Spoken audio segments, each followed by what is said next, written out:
Welcome to the Leaders Insights podcast. Today's episode, Bloomberg's bet on fine-tuning, what it teaches every enterprise about the RAG versus fine-tune decision. Everyone's been screaming, just use RAG for 3 years, and then Bloomberg goes and spends a fortune training a model from scratch. So who's wrong? Nobody's wrong yet, but a lot of people copied Bloomberg for the wrong reasons. Let's be precise. RAG means Retrieval Augmented Generation, where you bolt a search system onto a generic model, so it pulls in your documents at question time. Bloomberg didn't do that. They built Bloomberg GPT, a 50 billion parameter model, trained on roughly 700 billion tokens, a token being a chunk of text, about 3/4 of a word, and more than half of that was their own financial data. 700 billion tokens. That sounds like a flex, not a strategy. It was a flex that made sense in early 2023, when they announced it. Back then, the open models were weak, and Bloomberg had something almost nobody else has: 40 years of proprietary financial language, sitting in-house, already clean and labeled. That's the real asset, not the compute. One does, the data moat.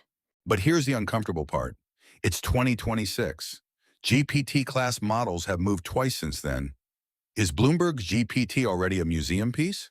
Partly, yes. That's exactly the lesson. The moment you fine-tune or train from scratch, you freeze a snapshot. The base model keeps improving without you, and you're stuck maintaining your fork. Bloomberg could afford that treadmill. Most enterprises absolutely cannot. So when someone in a boardroom says, we should build our own model like Bloomberg, what do you tell them? I ask them one question. Does your knowledge change daily, or does your language change slowly?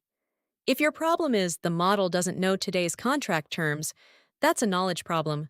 You want retrieval RAG, because you can update the documents without touching the model. If your problem is the model literally doesn't speak our dialect, think derivatives desks, radiology, legal citations. That's a behavior problem, and that's where fine-tuning earns its keep. Give me the failure case. Where does copying Bloomberg blow up? A mid-sized bank I talked to spent about 8 months and a 7-figure budget fine-tuning a model on their internal reports. By the time they finished, an off-the-shelf model with a decent retrieval layer beat it, cheaper, and it actually stayed current. They'd solved a knowledge problem with a behavior tool, classic. They confused "the model sounds off" with "the model is missing facts." How do you even tell those two apart before you burn the 8 months? Cheap test. Take 50 hard questions. Paste the relevant documents directly into the prompt. Just stuff the context in manually. If the model suddenly gets them right, you have a knowledge gap, and RAG fixes that for a fraction of the cost. If it still fumbles even with the answer sitting right in front of it, now you've got a genuine behavior gap, and fine-tuning is on the table. That's suspiciously simple. What's the catch? The catch is people don't want the cheap answer. Fine-tuning sounds like ownership, like a defensible asset. RAG sounds like plumbing, but plumbing is what most of them need. And there's a hybrid nobody talks about enough. Retrieval for the facts, a light fine-tune, only to fix tone and format.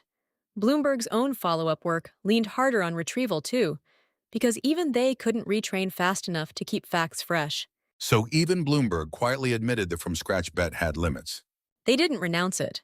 The model still does its job on financial language tasks, like sentiment and named entity recognition, which is pulling out companies and tickers from messy text. But yes, for anything time-sensitive, they wrap retrieval around it. The from-scratch build was a foundation, not the whole house. Give me the one thing a listener should do Monday morning. Run the paste the document test before you approve a single dollar of fine-tuning. If stuffing the answer into the prompt fixes your problem, you have a retrieval problem, and anyone pitching you a custom model is either lazy or selling compute. Fine-tune only when the model fails with the answer in front of its face. That one experiment saves most companies a year and a couple $1 million. Cheaper than a data science team learning it the hard way. That's the show. That's a wrap.